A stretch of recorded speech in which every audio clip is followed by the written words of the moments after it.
Tuhan bersamamu. Dan bersama rohmu. Inilah Injil suci menurut Lukas. Dimuliakanlah Tuhan.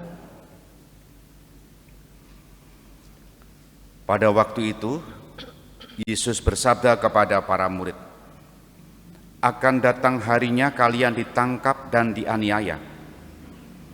Karena namaku, kalian akan diserahkan ke rumah-rumah ibadat, dimasukkan ke dalam penjara, dan dihadapkan kepada raja-raja dan para penguasa. Hal itu akan menjadi kesempatan bagimu untuk bersaksi. Sebab itu tetap teguhlah di dalam hati, jangan kalian memikirkan lebih dahulu pembelaanmu.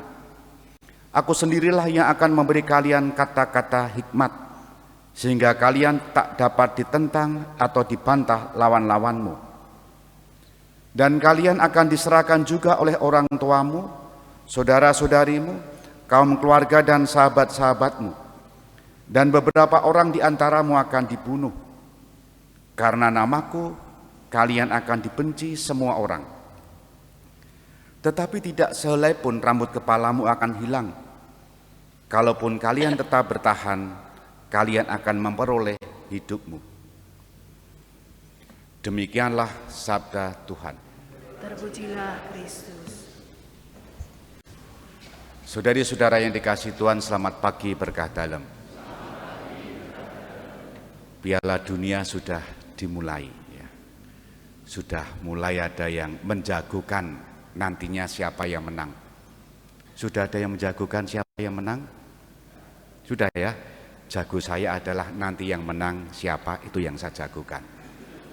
Sementara ada teman saya, Romo Ari, sekarang rektor Kentungan itu, pernah suatu waktu, sopo sing mbok jagokke, siapa yang dijagokan?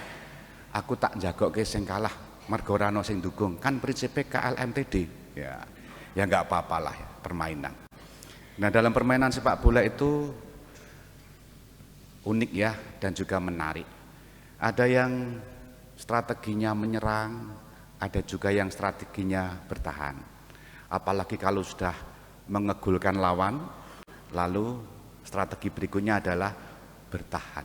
Betul ya, kurang lebih. Kan saya bukan pemain sepak bola, hanya menonton saja. Untuk bertahan pun mereka juga latihan. Strateginya bagaimana?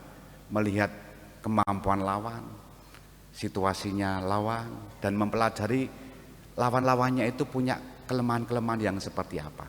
Dan jika seperti itu, strategi-strategi yang dimainkan akan jitu. Pertanyaannya adalah, apa hubungannya dengan bacaan Injil hari ini? Sama, soal strategi. Strategi yang seperti apa? Menjadi manusia. Dan manusia itu kebetulan manusia Kristiani, Katolik. Strategi yang dipakai untuk bertahan hidup adalah bertahan. Bertahan seperti apa? Ketika menghadapi tantangan-tantangan. Ketika menghadapi serangan-serangan, ketika menghadapi perlawanan-perlawanan, Yesus hari ini berpesan kepada kita yang kebetulan memilih menjadi pengikutnya. Strateginya adalah bertahan. Ketika pilihan iman kita sebagai orang Kristiani, ketika kita menjadi pengikut Kristus, pasti banyak pertentangan. Bahkan bukan hanya lawan-lawannya saja, tetapi saudara-saudara, keluarga sendiri itu pun membawa kita, pengikut-pengikut Kristus itu pun kepada pertentangan-pertentangan yang unik. Maka pertanyaannya adalah bagaimana kita bertahan dalam situasi-situasi itu? Membekali diri, membaca referensi iman yang tepat, berdiskusi dengan orang-orang yang tepat. Jangan berdiskusi dengan orang yang berbeda keyakinan dalam hal iman kita, entah dalam ajaran-ajaran tertentu, semisal pandangan tentang salib, itu kan. Kalau diskusinya dengan orang lain yang berbeda keyakinan akan beda tentu saja.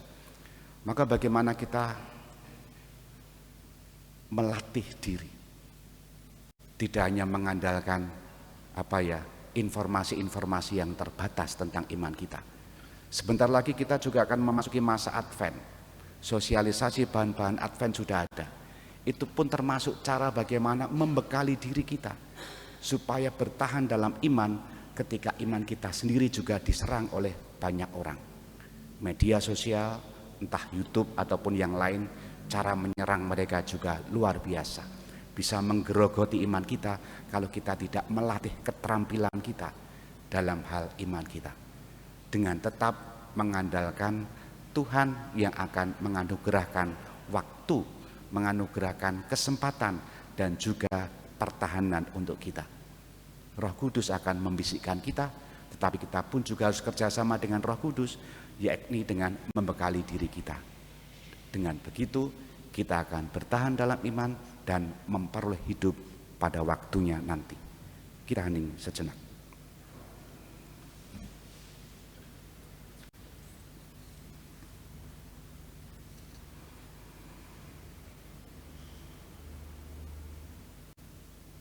Dimuliakanlah Yesus yang dulu hidup, sekarang dan selama-lamanya. Amin.